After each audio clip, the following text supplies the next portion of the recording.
एक नियम बना लो बैसाख महीने से। साख महत्म में ये वर्णन किया कि एक बेलपत्र का वृक्ष हो या पीपल का वृक्ष हो या तुलसी का पौधा हो या आंवले का वृक्ष हो या बट वृक्ष हो, उस वृक्ष के नीचे बैसाख के महीने में जो जल समर्पित करा जाता है, उस जल की पुण्याई इतनी प्रबल हो जाती है कि व्यक्ति के जीवन में जितना पाप कर्म करा होता है वो सब निष्फल हो जाता है, वो सब समाप्त हो जाता है।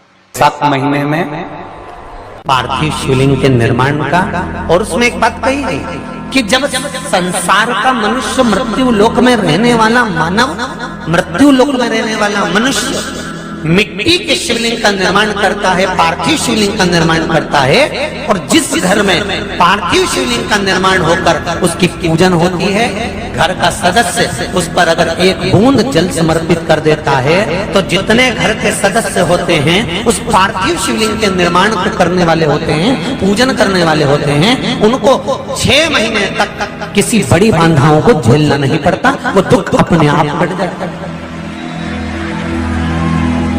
पार्थिव शिवलिंग का निर्माण बैसाख महीने, बैसाख के महीने में मिट्टी के पात्र में जो रात्रि भर जल रखा हो, मिट्टी के पात्र में, अगर आपके पास में घड़ा हो, हंडा हो, नी हो, तो दिया हो, दीपक हो, कुल्लड़ हो, कोई भी तुम्हारे पास में जो मिट्टी का पात्र, उसमें जल भरना।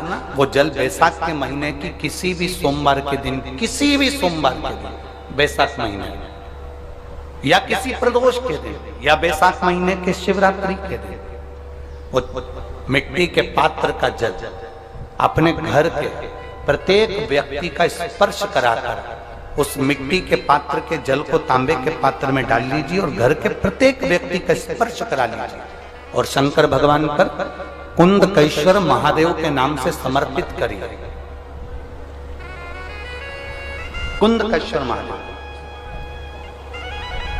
कभी जीवन में पीछे पलट कर देखने की जरूरत नहीं पड़ेगी, आप उन्नति की सीढ़ी की ओर बढ़ते चले जाओगे। बैसाख महीने में मिट्टी के पात्र का जल भगवान शंकर को समर्पित होना चाहिए, उसका सुख हमारे जीवन को एक आनंद फल प्रदान। जैसे कहते हैं ना, कोई अच्छा मिले ना मिले, धन मिलने से कोई भाग्यशाली नहीं होता, सत्ता मिलने से कोई भाग्यशाली नहीं होता, वैभव मिलने से कोई भाग्यशाली नहीं होता। महाराज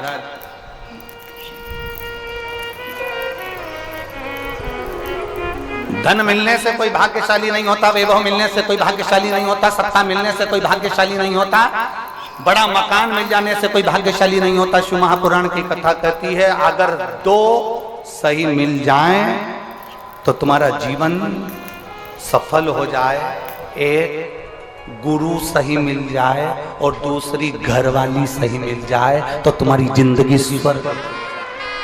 दुनिया का सबसे भाग्यशाली व्यक्ति वो होता है जिसको 2 ठीक मिल गए, 2 अच्छे मिल गए, एक गुरु अच्छा मिल जाए, दूसरी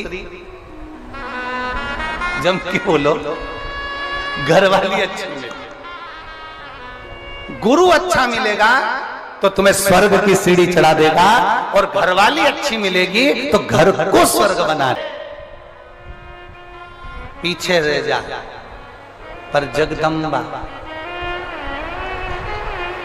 बैसाख के महीने में 9वीं तिथि को माता जानकी का प्रागट्य हुआ है पृथ्वी से।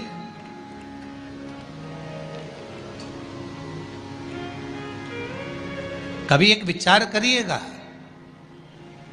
कि नरसिंह अवतार बैसाख के महीने में हुआ, कुर्मा अवतार बैसाख के महीने में हुआ, हयग्रीव अवतार बैसाख के महीने में हुआ, परशुराम अवतार बैसाख के महीने में हुआ, माता जानकी का अवतार बैसाख के महीने में हुआ।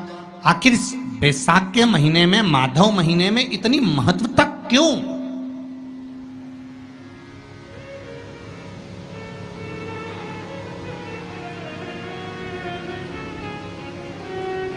बैसाख के महीने में पड़ने वाली एकादशी, चतुर्थी, प्रदोष,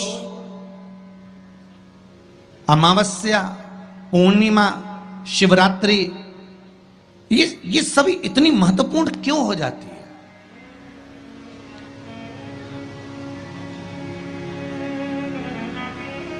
इसकी महत्वता इतनी प्रबल क्यों हो जाती है? किस लिए?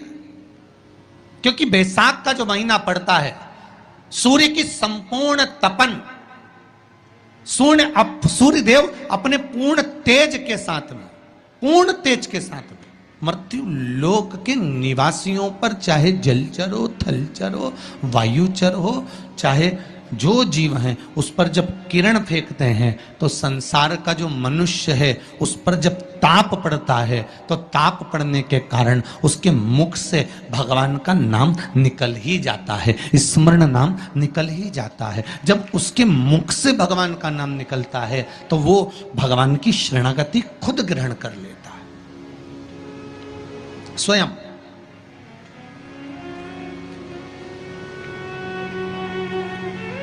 शरणागति ग्रहण कर लेना। बैसाख की पोथी पढ़ते हो आप लोग? आप में से अगर कोई पढ़ता हो बैसाख महीने की पोथी, तो उसमें एक वर्णन आता है,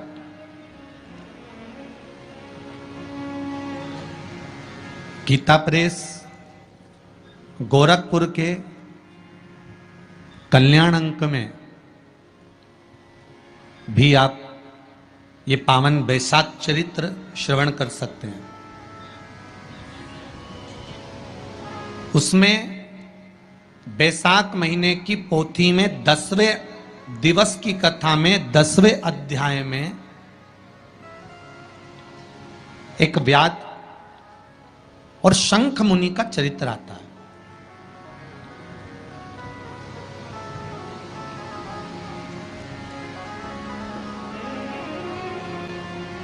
शंख मुनि एक बार निकलकर भगवान शंकर के मंदिर में जल समर्पित करने के लिए जा रहे थे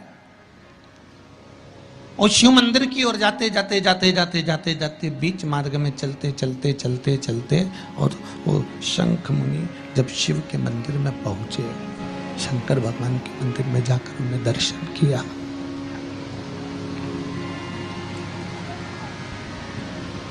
जल का पात्र उठाया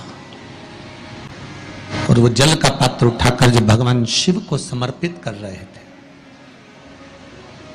तो उसी समय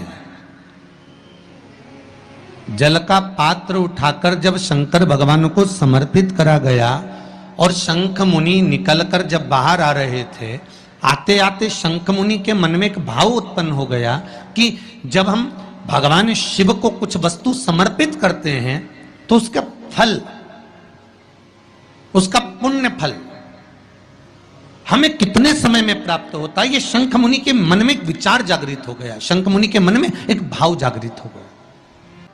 एक लोटा पानी जो भगवान शंकर को समर्पित करता है, मरने के बाद तुम्हारी औलाद तुम्हारा किसी पवित्र नदी में तर्पण करे ना करे, तुम्हारा शिव को दिया हुआ जल तुम्हारे खाते में पहुंच जाता। आपने जो शंकर भगवान को एक लोटा जल दिया है, शिव जी को एक लोटा पानी चढ़ाया, शंकर भगवान को एक लोटा जल समर्पित करा है, शंकर भगवान को एक लोटा जल अगर आपने दिया है तो वो आपके खाते में पहुंचेगा जरूर, ये निश्चित है, पक्का है।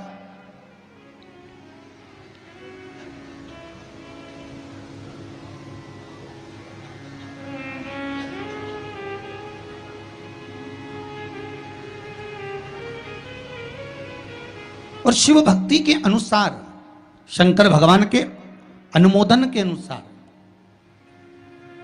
पहले भी कथा में कहा, आज फिर कह रहे हैं, आप जब शंकर भगवान को एक लोटा जल समर्पित करते हो तो वो 33 कौटि देवताओं के हिस्से में चले जाता है, एक भाग पितरों के हिस्से में चले जाता है, एक भाग आहूतों के हिस्से में चले जाता है, एक भाग वाचुकों के हिस्से में चले जाता है। आपने जो भगवान को दिया वो धीरे धीरे धीरे धीरे धीरे धीरे धीरे बढ़ता चले जाता है, भगवान के धामों में पहुंचता चले जाता है।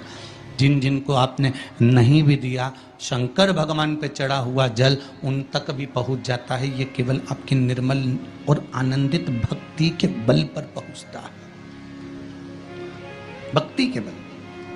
एक हरिचंदन का वर्णन आपको पहले कथा में करा है, सुना है आप लोगों ने कि नहीं सुना?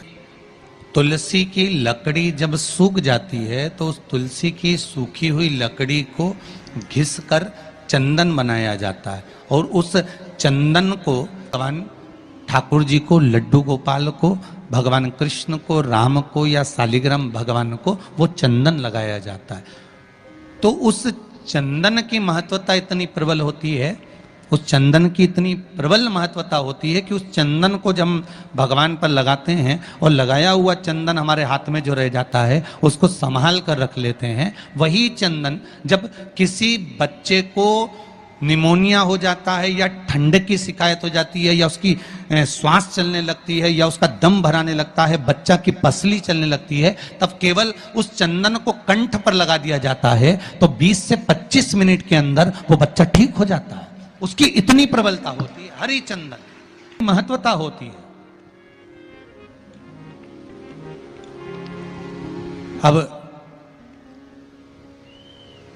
तुलसी की जड़ को घिसकर उसका चंदन बनाकर भगवान को लगाना, वो हरि चंदन। उसी तरह यहां जयंत के मुख से, जयंत ब्राह्मण के मुख से सुना जा रहा है कि बैसाख महीने में पवित्र वृक्ष के जड़ में 1 लोटा जल समर्पित कर देने पर और वहां की जो रज है उसको मस्तक पर चढ़ा लेने पर 84 लाख योनियों से मुक्ति मिल जाती है। 84 लाख योनियों से।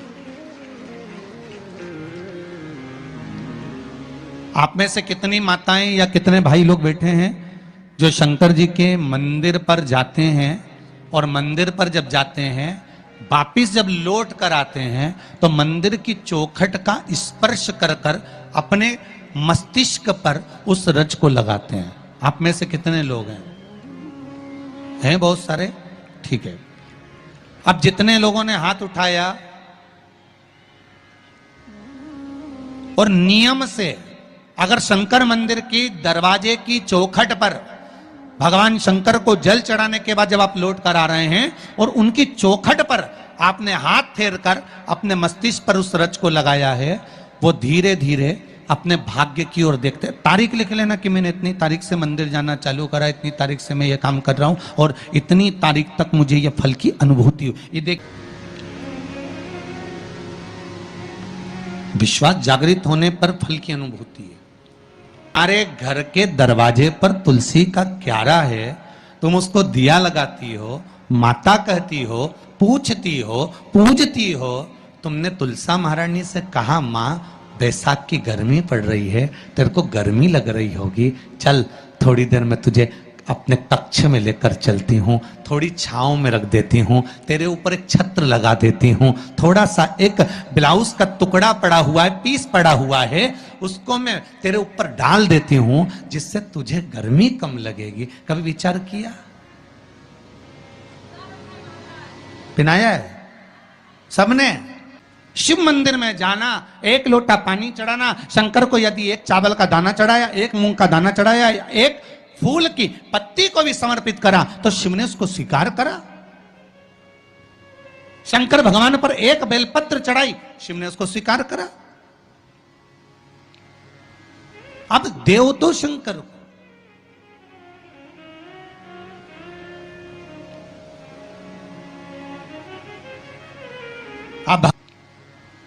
अब देव तो शंकर को,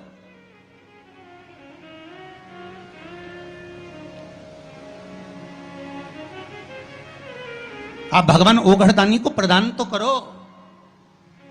शंकर भगवान पर चढ़ी हुई 1 बेलपत्री का मोल तत्व संसार का मनुष्य जिस दिन समझ गया, उस दिन उसको डॉक्टर के पास जाने की जरूरत ही नहीं पड़ेगी। केवल 1 बेलपत्र का अगर उसने शंकर भगवान पर चढ़ी हुई 1 बेलपत्र के मोल तत्व को अगर वो समझ गया, तो भगवान शंकर की भक्ति को अगर वो समझ गया, महामृत्युंजय मंत्र को अगर समझ गया, श्री शिवाय नमस्तुभ्यम मंत्र को समझ गया, पंचाक्षर मंत्र नमः शिवाय को समझ गया, षडाक्षर मंत्र ओम नमः शिवाय को अगर वो समझ गया तो उसको फिर डॉक्टर के पास जाने की जरूरत नहीं पड़ेगी। उसकी भक्ति का बल इतना बढ़ जाएगा, श्रद्धा का बल इतना बढ़ जाएगा कि उसको कहीं जाना ही नहीं पड़ेगा। एक नियम बना लो बैसाख महीने से कि शंकर भगवान पर जो बेलपत्र चढ़ी है वो औषधि का काम करती है। शिव पर चढ़ी हुई बेलपत्र मंदिर में क्यों छोड़ें, क्यों नदी में हम इसको विसर्जन करें, क्यों नदी में छोड़ें हम इसको।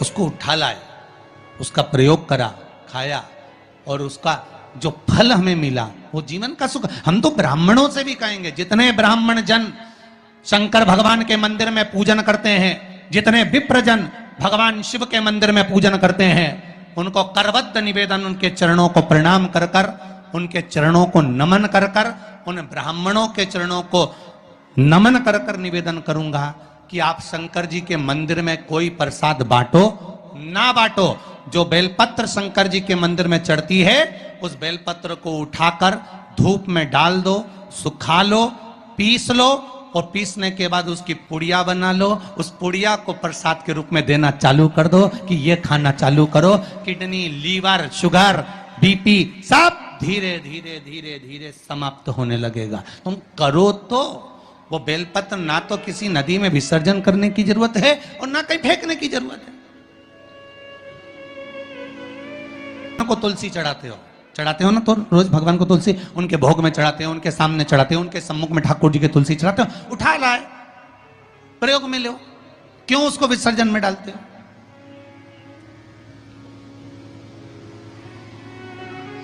जो विसर्जन के लायक है उसका विसर्जन करो, और विसर्जन भी कहां करो, क्षिप्रा, गंगा, नर्मदा, सरयू या आपके क्षेत्र की कोई पवित्र नदी है उस नदी में ले जाकर कोई निर्माल्य वस्तुएं मत पटको।